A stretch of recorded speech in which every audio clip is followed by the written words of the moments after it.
So ito tayong muli mga solid katambay. Ayan, as you can see, ito na yung makina ni Project Toothless. Mga solid katambay, ayan So all stock siya Ayan, so ngayon nilalagay na natin yung kanyang stator mga solid katambay, yung kanyang crankcase cover ito. Alright. So ito yung kanyang stator, nalinisan ko na yung pinapalinis ko kay Boss Marvin na ayaw niya linisin kasi marumi. Alright.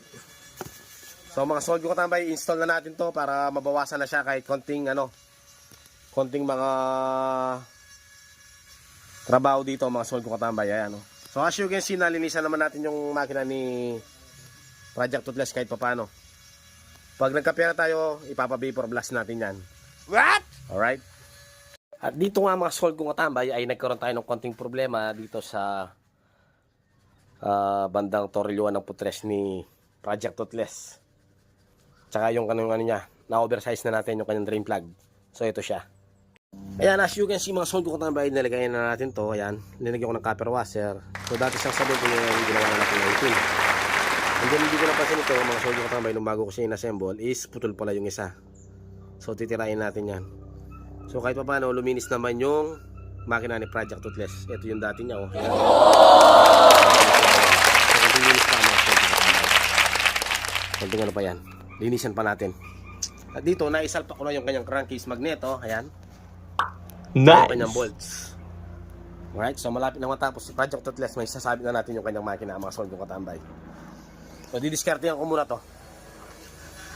Ito nga mga solid katambay ay hindi natin nakalash yung putol na tornilyo sa kanyang putres sa kadahilan ng nawala ang power.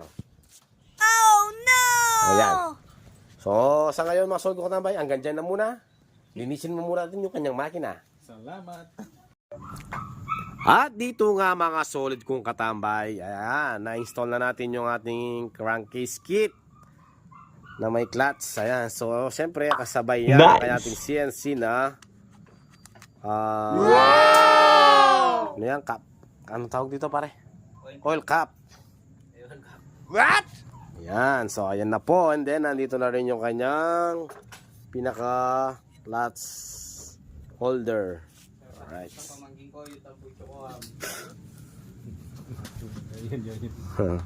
So shoutout po Gams Feliciano, buo na yung makina ni tito mo. Baka naman yung tambutso tapos na, 3 buwan na.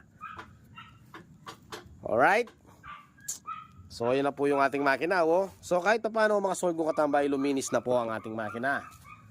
Pare, itaob mo nga ng So yan na po siya. Alright. So diretso mo na lang pre, diretso mo na lang. Gasgasan mo yung bagong crankcase tsaka yung bagong pintura pre. Pre, hindi naman sa akin.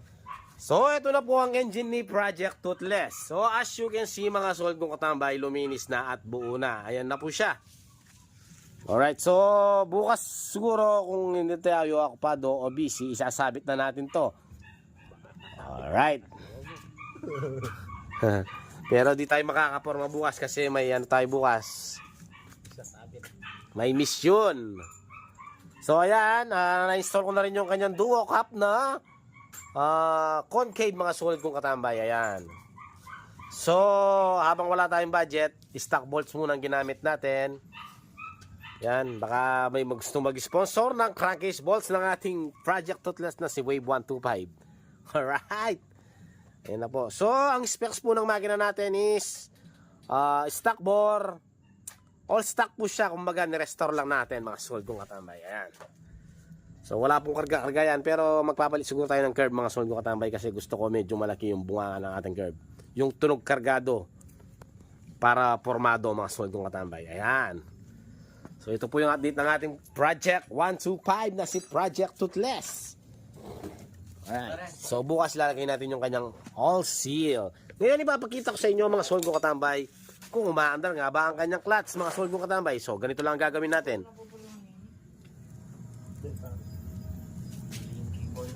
Alright. As you can see, working naman po ang kanyang clutch. So bukas lalagyan na natin ng langis to. And then paandarin muna natin ng walang tambutso. Diyos Mario Joseph, Gams Feliciano. Yung tambutso natin, kumusta na Gams? Gams, ginagalit mo ang pogi. Ayan na po mga sold kong katambay. So bukas isabit na natin yan para makita natin yung output ng kaunti ni Project Toothless. At para makapagtabas na tayo sa ating mga kung alin yung tatabasan natin sa may clutch, sa may brake. At saka para ma-fitment na natin lahat yung ano. Alright mga sold kong katambay. So habang iniigpitan ko yung tornilyo dito is nagasgas ng konti yung ating crankcase dito mga sold kong katambay. Kasi nakatubid siya dito sa mismong yung pinaka-pin niya nakatubid sa mismong bolts. So ayan na po mga sold kong katambay. Siguro lalagyan na lang natin ng ano yan, pintura. Konti lang naman. Alright. So hanggang sa muli mga sold kong katambay. May natitira pang parts si Project Toothless dito. Ayan. Mga pinagbaklasan, tsaka iba-ibang pyesa. So ito po yung kanyang stock cambio. As you can see, di na pwede ito. So nag-order na po tayo ng bagong cambio mga sold kong katambay.